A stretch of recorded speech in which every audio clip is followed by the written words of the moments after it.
네. 아프면 안 되는데 자꾸 아파가지고 좀 듣기 힘드셔도 집중하고 이렇게 들어주시면 좋겠습니다.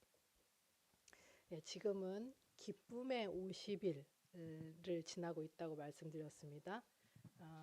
저기 성령 강림주일이 올 때까지 오순절 날이 이르기까지 초실절 다음 6월절이 지나고 초실절이 지난 다음 50일.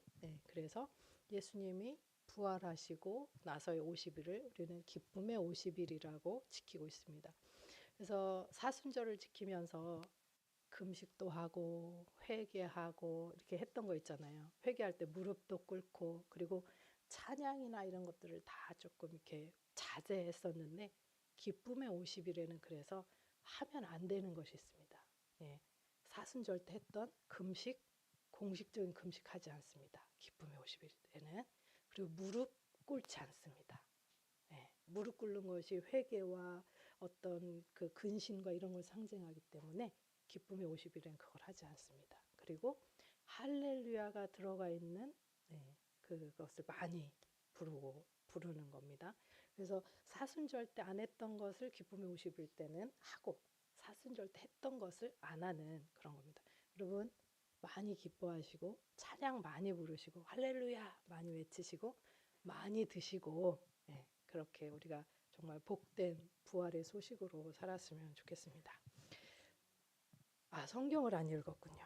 꼭 이렇게 하나씩 빼먹어요. 앞에서 말해줬는데도 뭔 소린가 했네요. 성경 봉독하겠습니다. 오늘 말씀은 열왕기하 8장 12절에서 21절 말씀입니다.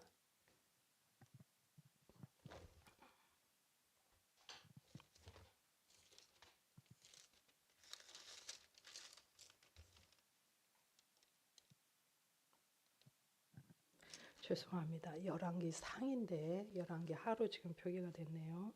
열왕기 상 8장 열왕기상 8장 구약성경 524쪽입니다. 524쪽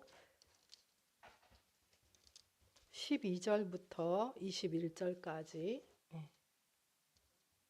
열왕기상 8장 12절부터 21절까지 함께 봉독하겠습니다. 그때에 솔로몬이 이르되 여호와께서 캄캄한 데 계시겠다 말씀하셨사오나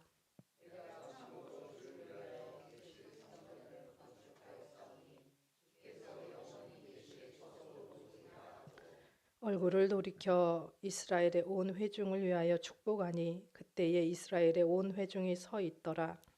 왕이 이르되 이스라엘의 하나님 여호와를 송축할지로다. 여호와께서 그의 입으로 내 아버지 다윗에게 말씀하신 것을 이제 그의 손으로 이루셨도다. 이르시기를 내가 내 백성 이스라엘을 애굽에서 인도하여 낸 날부터 내 이름을 둘 만한 집을 건축하기 위하여 이스라엘 모든 지파 가운데에서 아무 성읍도 택하지 아니하고 다만 다윗을 택하여 내 백성 이스라엘을 다스리게 하였노라 하신지라. 내 아버지 다윗이 이스라엘의 하나님 여호와의 이름을 위하여 성전을 건축할 마음이 있었더니 여호와께서 내 아버지 다윗에게 이르시되 네가 내 이름을 위하여 성전을 건축할 마음이 있으니 이 마음이 내게 있는 것이 좋도다. 그러나 너는 그 성전을 건축하지 못할 것이요 내 몸에서 낳은 내 아들 그가 내 이름을 위하여 성전을 건축하리라 하시더니 이제 여호와께서 말씀하신 대로 이루시도다. 내가 여호와께서 말씀하신 대로 내 아버지 다윗을 이어서 일어나 이스라엘의 왕 위에 앉아 이스라엘의 하나님 여호와의 이름을 위하여 성전을 건축하고 내가 또 그곳에서 애굽 땅에서 인도하여 내실 때 그들과 세우신 바 여호와의 언약을 넣은 궤를 위하여 한 초소를 설치하였노라. 아멘. 이것은 하나님의 말씀입니다. 제가 아마 그 열왕기 상이라고 드리지 않고 말씀 본문을 열왕기 하로 주보를 보낸 것 같습니다. 죄송합니다. 4월은 우리 교회적으로도 또 제 개인적으로도 우리 나라 민족적으로도 굉장히 시리고 또 뜨거운 달인 것 같습니다. 개인적으로 또 공동체적으로 그 민족적으로 잊을 수 없는 일들이 많이 교차되는 시간이죠. 먼저 우리 교회가 4월 20일 날 29년 전 4월 20일 장애인 주일이면서 부활주일이었던 그날 창립을 했습니다. 이제 우리 교회가 29살, 만 29살을 먹었는데요. 그때 교회를 개척하면서 하나님 아버지 가난하고 힘없고 병들고 넘어지고 그런 사람들을 보내주셔서 우리 교회 와서 나음을 입고 세움을 받고 부하게 되고 그렇게 될 수 있도록 해주세요라고 기도했었는데 여기까지 인도하신 것이 정말 우리 이관재 집사님 기도처럼 하나님의 은혜인 것 같습니다. 그 복음의 씨앗을 심기 위해서 많은 사람들이 여기까지 헌신하고 왔고 또한 많은 눈물을 흘리신 줄 믿습니다. 여기까지 함께해 주신 성도님들께 감사드리고요. 앞으로 남은 신앙의 경주 또한 같이 해나가시기를 소원합니다. 또 광야 같은 세월 속에서 하나님께서 우리를 포기하시지 않으시고 거룩한 처소로 인도하시면서 매일매일 우리를 인도해 나가십니다. 그리고 작년 4월 20일 날 그날도 부활주일이었죠. 저희 어머님이 새벽 0시에 소천하셨습니다. 제가 부활주일 교동문을 읽으면서 나는 부활이요 생명이니 나를 믿는 자는 죽어도 살겠고 그 말씀이 그렇게 가슴에 와닿은 적이 없었던 것 같아요. 정말 너무 감사하고 또 벌써 일주기를 맞이했습니다. 그리고 또 우리는 얼마 전 며칠 전에 4월 16일 12주기를 맞이했습니다. 세월호 참사의 깊은 슬픔을 우리는 다시금 맞이합니다. 살아있었다면 그 아이들이 29 꽃다운 청춘들이었을 텐데 바다에서 다 쓰러진 그런 것을 기억합니다. 그러면서 우리는 여전히 국가란 무엇이고 공동체는 무엇인가 라고 하는 질문을 하게 됩니다. 동시에 오늘은 우리나라가 불의의 항거에서 이 땅에 민주주의의 토대를 세웠던 4.19 혁명 66주년입니다. 우리나라 대한민국 헌법 전문의 시작이 이렇습니다. 유구한 역사와 전통에 빛나는 우리 대한민국은 3.1운동으로 건립된 대한민국 임시정부의 법통과 불의에 항거한 4.19 민주 이념을 계승하고 우리가 이 4.19 때 많은 청년들이 젊은이들이 불의에 항거해서 이렇게는 안 된다라고 거리로 나갔던 그 민주주의 운동 그 항거에 그 이념을 계승해서 우리나라가 세워졌다라고 우리나라 헌법 전문에 기록이 되어 있습니다. 세월호가 우리에게 고통받는 이 곁에 잊지 못했던 부재의 아픔을 우리에게 알려주는 것이라면 4.19는 정의로운 공동체를 향한 갈망이 무엇인지를 우리에게 일깨워 줍니다. 이 두 사건이 교차하는 지점에서 우리는 묻습니다. 하나님은 어디에 계신가? 성경의 답은 분명합니다. 하나님은 우리와 함께 계신다. 하지만 우리는 종종 이 사실을 인식하지 못합니다. 하나님은 우리와 함께 계신다. 왜 그럴까요? 하나님을 같이 있고 싶은 분이 아닌 마주치면 부담스러운 분으로 느낄 때가 많기 때문에 그렇습니다. 나 혼자 있는 것이 편하다. 마치 부모가 밥 먹었냐, 뭐 오늘 약속은 몇 시냐, 지금 일어나야 되는 거 아니냐, 준비해야 되는 거 아니냐 그러면 그게 사랑의 표현이 아니라 저놈의 잔소리 이렇게 받아들이는 자녀와 같습니다. 우리는 흔히 하나님을 우리가 뭔가 잘못해서 우리를 잡으러 오는 경찰차처럼 하나님을 생각하는 것 같습니다. 과속을 조금 하거나 뭔가 조금 캥기는 게 있으면 경찰차만 봐도 이렇게 약간 움찔하는 것처럼 그것은 경찰이 나빠서가 아니고 내가 찔림이 있기 때문에 그런 것이죠. 우리의 삶이 정의롭기보다는 어쩌면 이기적이고 어쩌면 불의하다고 내가 정의로운 사람이 아니다. 하나님 마음에 합한 사람이 아니다라고 생각하기 때문에 하나님이 함께하려고 다가오시는 분이 아니라 어쩌면 심판하시려고 내 잘잘못을 따지려고 쫓아오시는 분으로 우리는 오해한다라고 하는 것입니다. 하지만 기억하십시오. 하나님은 우리를 심판의 대상으로 보시지 않고 하나님이 거하실 사랑의 집, 그렇게 우리를 보고 계신다는 것입니다. 오늘 본문은 솔로몬이 성전을 완공하고 언약궤를 모신 후에 행한 고백입니다. 여기에 중요한 질문이 생기죠. 하나님은 왜 성전을 원래 짓고 싶어 했던 다윗이 아니라 솔로몬을 통해서 성전을 완공하게 하셨을까? 그것에 대해서 우리는 질문하게 됩니다. 역대기 22장 8절에 그 이유가 이렇게 나와 있습니다. 여호와의 말씀이 내게 임하여 이르시되 너는 피를 심히 많이 흘렸고 크게 전쟁하였느니라. 내가 내 앞에서 땅에 피를 많이 흘렸은즉 내 이름을 위하여 성전을 건축하지 못하리라. 다윗이 피를 많이 흘렸기 때문이다. 전쟁을 많이 했기 때문이다라고 얘기합니다. 그러면 이거를 조금 오해해서 읽으면 어떻게 되냐면 사람을 많이 죽였기 때문에 죄를 많이 지어서 도덕적인 자격 미달 이렇게 우리가 오해할 수도 있어요. 만약에 도덕 점수 전쟁을 수행했고 사람을 많이 죽였고 이런 도덕 점수의 미달이라면 뭐 솔로몬도 말년에 못지않은 하나님 앞에 정말 너무나 많은 죄를 지었던 사람이기 때문에 솔로몬도 자격 있다라고 말하기가 어렵겠죠. 여기에 하나님의 지혜가 있음을 봅니다. 성전은 인간의 업적이 아니고 희생 위에 세워진 안식, 하나님의 은혜다라고 하는 것을 드러내시기 위한 것입니다. 자, 여러분, 다윗이 정복 전쟁을 하고 많은 이스라엘을 위해서 전쟁을 했죠. 그래서 뭐 사울이 죽인 자는 천천히요, 다윗이 죽인 자는 만만이다 이런 얘기를 들었는데 다윗이 전쟁을 해서 그렇게 이방 민족들을 처단하고 피를 흘린 것이 자기의 정복욕, 그러니까 제국주의처럼 힘을 늘리고 영토를 늘리기 위한 것이었습니까? 자기의 영토를 늘리기 위한 것이었습니까? 아니었죠.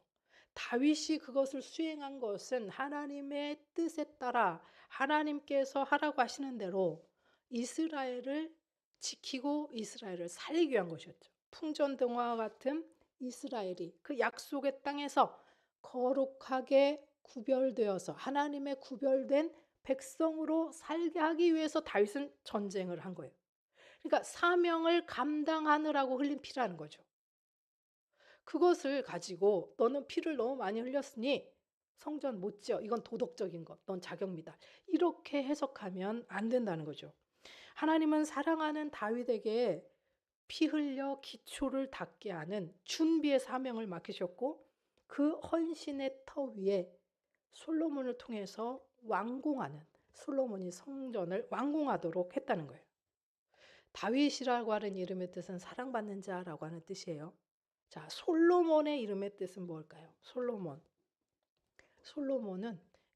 슐로모라고 하는 히브리어를 씁니다. 슐로모. 좀 비슷한 말이 이렇게 떠오를 것 같기도 한데 제가 준비하면서 봤는데 확 떠오르진 않더라고요. 슐로모, 샬롬, 슐로모, 샬롬. 솔로몬이라고 하는 이름이 바로 샬롬이라고 하는 단어의 어근과 똑같은 단어를 쓰면서 솔로몬의 이름의 뜻은 평화라고 하는 뜻입니다. 이 평화의 사람인 솔로몬을 통해서 하나님께서 대상 22장 8절에서 다윗 너는 안 돼. 그리고 9절에서 솔로몬을 지정하는 것을 볼 수 있습니다. 제가 좀 더 이해하기 쉽도록 새 번역으로 읽어드리겠습니다. 보아라, 너에게 한 아들이 태어날 것인데 그는 평안을 누리는 사람이 될 것이다. 내가 사방에 있는 그의 모든 적으로부터 평안을 누리도록 해주겠다. 그러므로 그의 이름을 솔로몬이라 지어라. 그가 사는 날 동안 내가 이스라엘에 평화와 안정을 줄 것이다. 네, 각주가 딱 붙어 있죠. 기억 뭐라고 돼 있어요? 평화.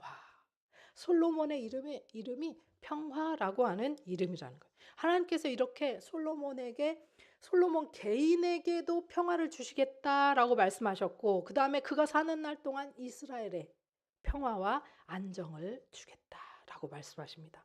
성전은 하나님과 인간이 만나는 화해의 장소이자 참된 쉼의 공간이기 때문에 하나님께서 전쟁의 시대가 아닌 평화의 시대, 그 전쟁의 희생의 대가로 주어진 이 평화의 시대에 성전이 완공되기를 원하셨던 것은 아닌가라는 생각이 듭니다.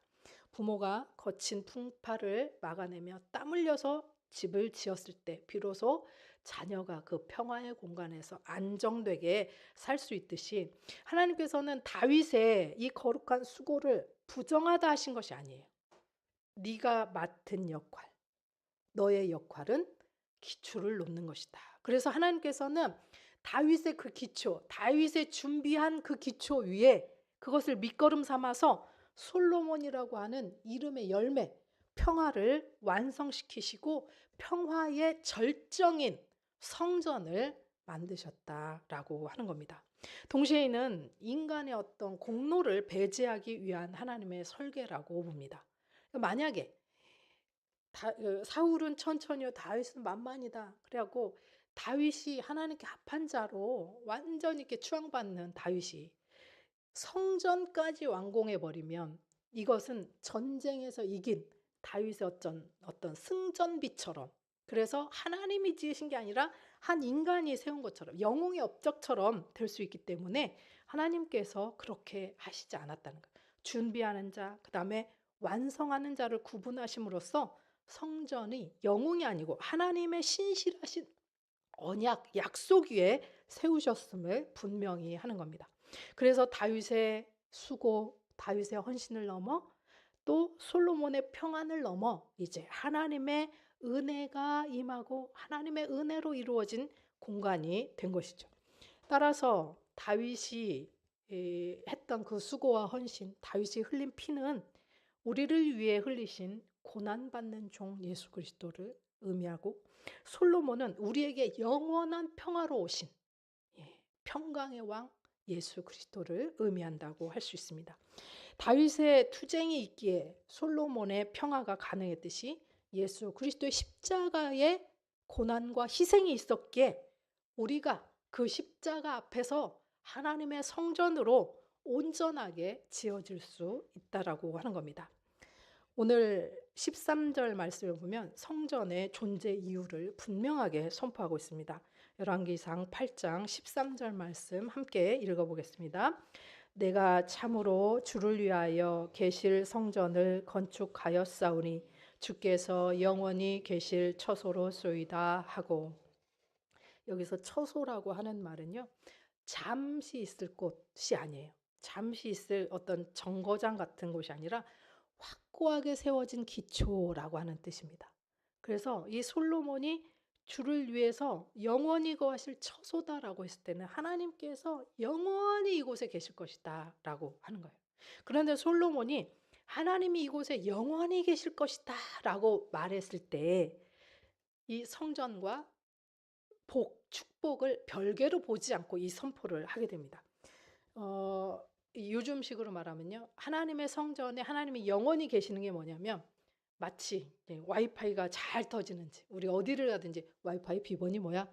이렇게 하는 것처럼 와이파이가 잘 터져서 뭔가 연결이 잘 되는 것처럼 성전이 건물이 아니라 하나님과 연결이 잘 되느냐, 이게 중요하다는 거예요. 그래서 솔로몬은 이 자기가 세운 이 거처에 하나님이 영원히 계신다라고 하는 것을 중심으로 이야기하고 있다라고 하는 것이죠. 하나님은 우리 삶의 기초가 되어서 우리와 연결되어 있다라고 하는 것, 끊을래야 끊을 수 없다라고 하는 것, 그것이 바로 우리의 최고의 축복이다라고 하는 것이죠. 내 형편에 따라서 하나님이 계셨다, 안 계셨다, 하나님이 같이 살다, 쫓겨났다, 이런 것이 아니라 하나님이 내 삶에 영원히 거할 처소로 함께 계시는 것, 그것을 믿는 것이 바로 솔로몬이 말했던 지혜, 하나님을 경외하는 것, 그것이 지혜의 근본이다라고 하는 그 지혜입니다.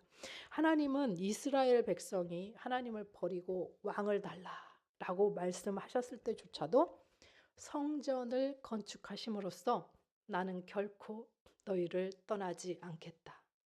세상에 왕이 있을지 모르지만 너희의 진정한 왕은 바로 나다. 라고 하는 말씀을 분명하게 하고 계시는 것이죠. 8장 15절입니다. 왕이 이르되 이스라엘의 하나님 여호와를 송축할지어다. 여호와께서 그의 입으로 내 아버지 다윗에게 말씀하신 것을 이제 그의 손으로 이루셨도다. 이렇게 말합니다. 솔로몬은 하나님께서 그의 입으로 말씀하신 것을 그의 손, 여호와 하나님의 손으로 이루셨다라고 선포하죠. 하나님께서 성전 완공을 이루신 것이지 솔로몬이 또한 한 것이 아니다라고 하는 것을 간접적으로 말하고 있는 것입니다. 이 선포는 오늘날 우리에게도 이어집니다. 사도 바울은 고린도전서 3장 16절에 이렇게 선포합니다. 고린도전서 3장 16절 같이 한번 읽어보겠습니다. 너희는 너희가 하나님의 성전인 것과 하나님의 성령이 너희 안에 계시는 것을 알지 못하느냐. 아멘. 이것은 어쩌면 파격적인 선언입니다. 과거에는 이스라엘 백성들이 1년에 몇 번? 3번 하나님 만나려고 어디를 갔어요? 예루살렘 성전으로 갔어요. 하나님 만나려고. 하나님 만나려고 1년에 3번 예루살렘 성전으로 갑니다. 거기에 가야만, 성전에 가야만 하나님 만날 수 있었어요. 그런데 지금 우리가 성전이에요. 우리가 성전. 그러니까 이렇게 말하니까 또 그럼 교회 안 나가도 돼 이렇게 하시면 안 되고, 우리가 성전, 우리 안에 하나님을 모시고 사는 성전이 되었다는 거죠. 예전에는 마치 우리가 돈을 찾으려면 어떻게 했어야 돼요? 은행에 갔어야 됐어요. 꼭 은행에 갔어야 됐어요. 근데 지금은 어디에 다 들어있어요? 여기에 들어있어요. 여기 다 들어있어요. 이거 굉장히 중요해졌어요. 그래서 해킹 당하면 다 털리는 거예요.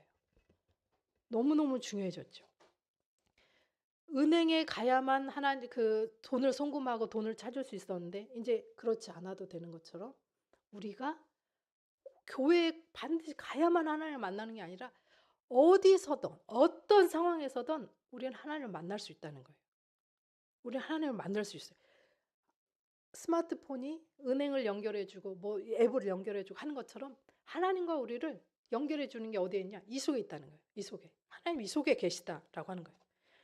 우리가 성전된 것은 그런데 우리가 깨끗해서 대단해서 자격이 있어서가 결코 아니라는 거예요. 솔로몬의 성전이 다윗과 그 백성들의 헌신으로 기초가 놓여지고 하나님께서 또 솔로몬을 통해서 그 이름의 완성을 하기 위해서 하신 것처럼 그렇게 이루어진 것이라면 우리의 성전됨은 오직 예수 그리스도의 십자가의 희생으로 기초가 세워지고 예수 그리스도의 부활로 완성되었다라고 하는 것입니다. 이것은 우리가 벽돌 하나도 얹지 않았는데 집 다 지었다고 입주하라고 하는 것과 같습니다. 이미 완성된 집에 하나님께서 초대하시는 거예요. 우리는 입주만 하면 돼요. 그런데 가끔 이럽니다.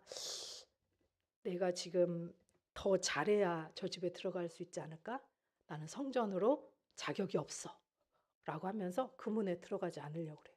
그리고 가끔은 주님이 오시기에 아직은 내가 부족해. 나 청소가 덜 됐는데 좀 청소해야 되고 또 이렇게 정리도 좀 덜 됐는데 정리해야 돼. 라고 하면서 주님이 들어오시는 것도 막아서는 경우들이 있습니다. 하나님은 하나님을 버린 인생들을 위해서 예수 그리스도를 십자가에 못 박아라 라고 내어준 그 인생들을 위해서 예수의 피로 우리를 값주고 사셨습니다. 그리고 우리를 내가 거할 처소 성전이다 라고 하시면서 그 안에 성령님과 함께 내주하고 계십니다. 사랑하는 성도 여러분, 우리가 이제 29살, 우리 교회가 세워진 지 29살이 됐어요. 특별히 장애인 주일에 우리 교회가 창립을 했는데요. 낮은 자, 가난한 자, 힘없는 자들에게 우리가 정말 손을 내밀었으면 좋겠습니다. 그리고 믿음으로 주님 앞에 나아갈 때 내가 정말 어떻게 살아가야 될 건가를 좀 생각했으면 좋겠어요. 뭐 취임할 때 성경책 위에다가 손 얹고 취임만 하면 답니까? 네. 또 뭐 회의할 때 찬송가만 부르면 답니까? 예, 안 부르는 것보다 낫죠. 네, 찬송가 부르는 거, 마귀들과 싸울지라 부르는 거, 안 부르는 것보다 낫습니다. 여기다 손 올리고 선서하는 거, 안 하는 것보다 낫습니다. 그런데 선서 백날하고 찬송 아무리 불러도 우리의 삶이 향기를 내지 못하면, 그리스도인으로서의 향기를 내지 못한다면 29살이나 먹었는데 아직도 그냥 2살, 3살, 5살처럼 산다면 어떻게 되겠습니까? 그리스도인으로서 어떻게 살아가야 되는지, 정의는 무엇이고 공의는 무엇인지, 사랑은 무엇인지, 그런 것들을 생각해야 되는 것이죠. 하나님은 필요할 때만 부르는 서비스 센터가 아닙니다.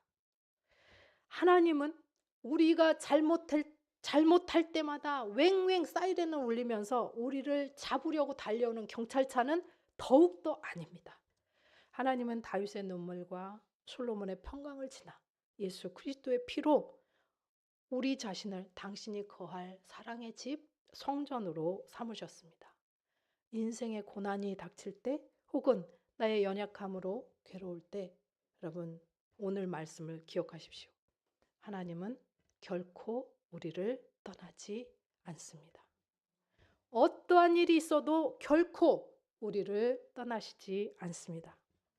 4월의 아픈 기억들 속에서 우리가 소망을 갖는 이유는 하나님이 우리와 함께 울고 계시고 우리 안에 당신의 나라가 이루어지기를, 우리를 통해 하나님의 나라가 확장되기를 원하고 계시기 때문입니다. 내가 곧 하나님의 성전, 하나님이 내 안에 임하신다, 임하셨다, 나와 함께 계신다 라고 하는 것을 인식하는 삶, 그리고 내 안에 계신 하나님을 신뢰하며 기뻐하는 삶, 그리고 그 하나님이 함께 하시는 성전으로 앞으로 어떤 말을 내뱉고 어떤 행동을 하고 어떻게 살아갈 것인가를 고민하는 삶, 그것이 솔로몬이 말한 가장 고결한 지혜, 여호와를 경외하는 것이 지혜의 근본이다라고 하는 말을 맞추는 것입니다.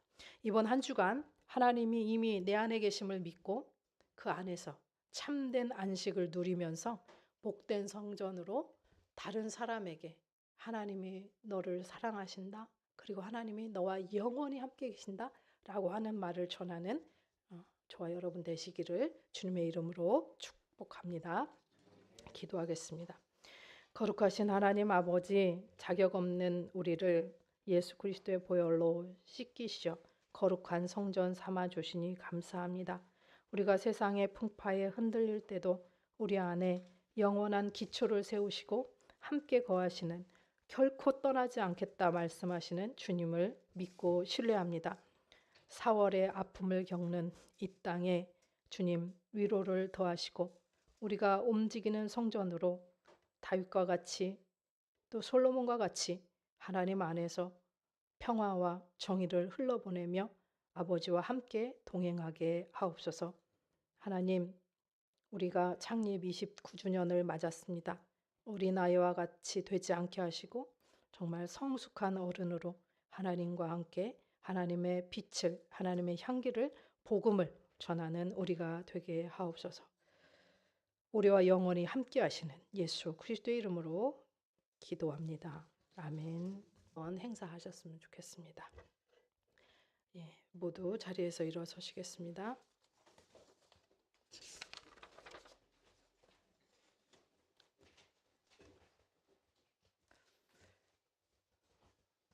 네, 우리 하나님께서 너희가 성전되지 못할 때 그 성전이라도 하나님께서 돌 위에 돌 하나도 남기지 않고 다 파괴될 수 있다라고 말씀하셨지만 우리 구주 예수 그리스도가 이 땅에 오시고 그리스도의 죽으심과 부활로 말미암아 우리의 영원한 성전은 완성되었음을 고백합니다.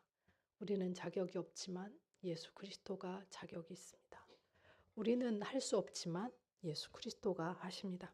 이 시간 하나님께서 하늘의 문을 여시고 이 땅 가운데 임재해 주시도록, 그래서 정말 주님이 우리와 함께 하시면서 오직 주의 이름만이 높여지도록 우리를 통해서 하나님의 나라가 확장될 수 있도록 들으신 말씀 생각하면서 기도로 나아가겠습니다.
그렇습니다. 하나님 아버지, 우리가 무엇을 하기에 하나님이 거하실 처소가 될 수가 있겠습니까? 우리는 자격이 없습니다. 거룩하신 하나님과 함께 살 자격 없습니다. 그런 우리들을 찾아오셔서 십자가의 희생과 죽으심으로 또 생명의 부활로 찾아오신 예수 그리스도 때문에 우리가 하나님과 동행하며 하나님과 함께 거할 수 있는 것을 고백합니다. 하나님 아버지, 매일매일의 삶 속에 주님 하늘 문을 열어 주시옵소서. 우리 안에 임재하여 주시옵소서. 우리가 주님의 성전답게 어떻게 말하고 어떻게 행동하고 어떻게 생각하고 살아가야 될지를 매일매일 가르쳐 주시고, 하나님 주님께서 하셨던 것처럼 낮은 곳, 낮은 곳, 낮은 곳, 헐벗은 곳, 비참한 곳, 혐오와 차별이 가득한 곳, 전쟁과 굶주림과 가난이 있는 그곳에 우리의 마음이 있을 수 있도록 주님 도와주시옵소서. 이제는 우리 구주 예수 그리스도의 은혜와 아버지 하나님의 사랑하심과 성령의 교통하심이 자격은 없지만 하나님의 섭리와 은혜로 다윗의 수고에 솔로몬의 평강을 허락하신 그 신실하신 사랑을 믿으며 예수 그리스도의 죽으심과 부활 속에서 4.19의 아픔에 함께하며 4.19의 정신을 따라 불의에 항거하고 4.16의 아픔에 함께하면서 세상 속으로 나아가 하나님의 완성될 성전으로 살아가기를 다짐하는 창립 29주년을 맞은 100만인 교회 성도들 위해, 그들의 일터와 가정과 자녀와 자녀손들 위해, 그리고 이 나라와 이 민족의 아픔과 소망 위해, 또한 전쟁과 고통 속에 있는 온 세계 가운데 이제로부터 영원까지 함께 하시기를 축원하옵나이다. 아멘.